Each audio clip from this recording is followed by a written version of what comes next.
ঢাকা বিশ্ববিদ্যালয়ের ছাত্র সংসদ নির্বাচনের পর জাহাঙ্গীরনগর বিশ্ববিদ্যালয়ের কেন্দ্রীয় শিক্ষার্থী সংসদের ভোট গ্রহণ শুরু হয়েছে গতকাল বৃহস্পতিবার সকাল ৯টা থেকে।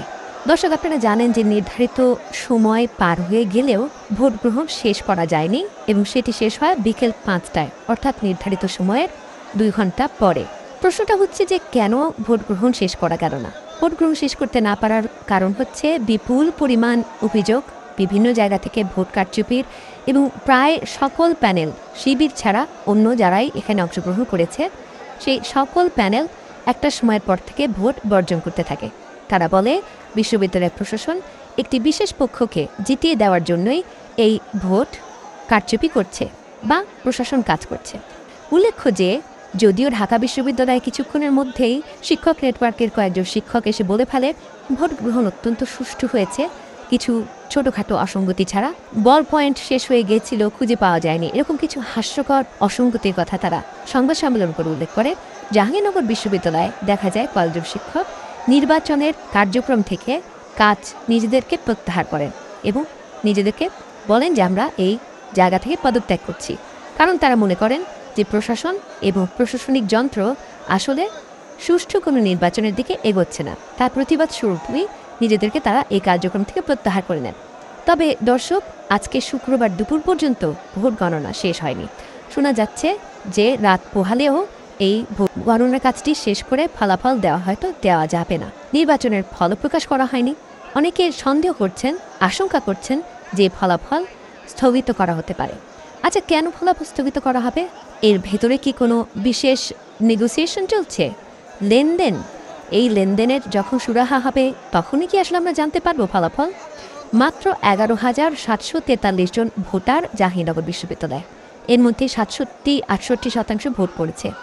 অর্থাৎ কেন্দ্রীয় সংসদে যে ২৫টি পদে লড়ছেন ১৭৭ জন প্রার্থী, তার মধ্যে যে ৯ জন ভিপি এবং জিএস পদে যে ৮ জন প্রার্থী ছিলেন তাদের জন্য ভোট পড়েছে, বা এই পুরো প্রক্রিয়া তার মানে ভোট পড়েছে ১১,৭৪৩ জনের মধ্যে ৬৭-৬৮%, মানে ৬-৭ হাজারের মতন ভোট পড়েছে, বা ৮,০০০-এর মতন ভোট পড়েছে। এই ৮,০০০ ভোট গুনতে গিয়ে কেন দিন রাত এক হয়ে যাচ্ছে সেটি একটু প্রশ্ন আরও একবার আপনাদের কাছে দেখে যাই। জাকসুতে পূর্ণ ও আংশিক সহ ৮টি প্যানেল রয়েছে। এর মধ্যে ছাত্রদলের প্যানেল রয়েছে, প্রগতিশীল শিক্ষার্থীদের সম্প্রীতির ঐক্য এই নামে রয়েছে, ছাত্র ইউনিয়ন রয়েছে, ছাত্র ফ্রন্ট রয়েছে, স্বতন্ত্র অঙ্গীকার পরিষদ ৮ প্রার্থী রয়েছেন, এবং ছাত্র ফ্রন্টের একাংশের একটি প্যানেল ভোট বর্জন করেছে, এবং কয়েকজন স্বতন্ত্র প্রার্থীও এর মধ্যে ভোট বর্জন করেছে। ঢাকা বিশ্ববিদ্যালয়ের ভোটার ছিল প্রায় ৪০,০০০, অর্থাৎ এই বিশ্ববিদ্যালয় ভোটের প্রায় ৩ গুণ। প্রতি আসনে প্রতিদ্বন্দ্বী প্রার্থী ঢাকা বিশ্ববিদ্যালয় ছিল অনেক বেশি। সেখানে ফলাফল প্রকাশে এত সময় না লাগলেও জাকসুতে তাহলে এত সময় কেন লাগছে? যে প্রশ্নটি প্রথমেই করলাম। বেশিরভাগ প্যানেলই ভোট বর্জন করেছে, সেটি ফলাফল ঘোষণার আগেই। যে নির্বাচনে প্রায় সকল প্যানেলই ভোট বর্জন করে, সেই প্যানেলের ফলাফল কী করে গ্রহণযোগ্য হবে, কার্যকরী বা কীভাবে হবে? যদি এই সকল প্যানেল একযোগে এই ভোট বর্জনের আন্দোলনে নামে, তাহলে কি আসলে এই ফলাফলকে প্রতিষ্ঠিত করা সম্ভব? এই প্রত্যাখ্যানকে বিশ্ববিদ্যালয় কর্তৃপক্ষ কেমন করে দেখছেন? তারা কিন্তু এখন পর্যন্ত বলেননি যে কেন, কী দায়ে সকল প্যানেল তাদের প্রশাসনে খুশি থাকতে পারছে না, সন্তুষ্ট থাকতে পারছে না। এই বিষয়ে কোনো জবাবদিহিতার মধ্যে কিন্তু বিশ্ববিদ্যালয় প্রশাসন আসেনি। দর্শক, আরও একটি অদ্ভুত ঘটনা ঘটেছে জাহাঙ্গীরনগর বিশ্ববিদ্যালয়ে। পোলিং এজেন্ট একজন মারা গেছেন এবং এটি নিয়েও অনেক অভিযোগ রয়েছে। অনেকেই বলছেন এই পোলিং এজেন্ট অসুস্থ ছিলেন, সেটা সবাই জানতেন, তারপরেও তাকে বারবার করে ডেকে বিভিন্ন ধরনের কাজ দেওয়া হচ্ছিল, এবং প্রতি প্যানেলের সব পোলিং এজেন্টও কিন্তু ছিল না। এটি নিয়ে ছাত্রদল, শিবির, বামপন্থী প্যানেলের মধ্যে মতবিরোধ রয়েছে।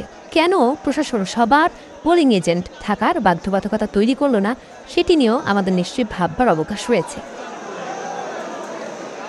পোলিং এজেন্ট না থাকা এবং প্যানেলগুলোর বর্জন করার কারণ হিসেবে তারা বলছে যে বিশ্ববিদ্যালয়ে কোনো লেভেল প্লেইং ফিল্ড নেই। বিশ্ববিদ্যালয় কী এমন জায়গা যেখানে এই গুটি কয়েক রাজনৈতিক দল এবং কয়েকজন মাত্র প্রতিদ্বন্দ্বিতাকারী প্রার্থী, তাদের মধ্যে একটি লেভেল প্লেইং ফিল্ড তৈরি করা গেল না? এবং লেভেল প্লেইং ফিল্ড তৈরি করার ক্ষেত্রে অন্তরায় কোথায়? ছাত্রলীগ তো নেই, ছাত্রলীগকে ঢুকতেই দেওয়া হচ্ছে না। তাহলে ছাত্রলীগ কোনোভাবে তাদের ওপর, বা সরকার নিয়ন্ত্রিত কোনো দল তাদের উপর কোনো ধরনের অন্যায় করছে বা জোর করে কিছু চাপিয়ে দিচ্ছে, এটি বলার কোনো সুযোগ নেই। এখন দর্শক দেখবার বিষয় হচ্ছে যে কী তৈরি ফলাফল নিয়ে এই বিশ্ববিদ্যালয় প্রশাসন আমাদের সামনে হাজির হয় এবং সেই তৈরি করা ফলাফল আসলে কতখানি মেনে নিতে চায় অন্যান্য যে প্রার্থীরা রয়েছেন অন্য প্যানেলে। চলুন দেখা যাক, আরেকটু অপেক্ষা করি।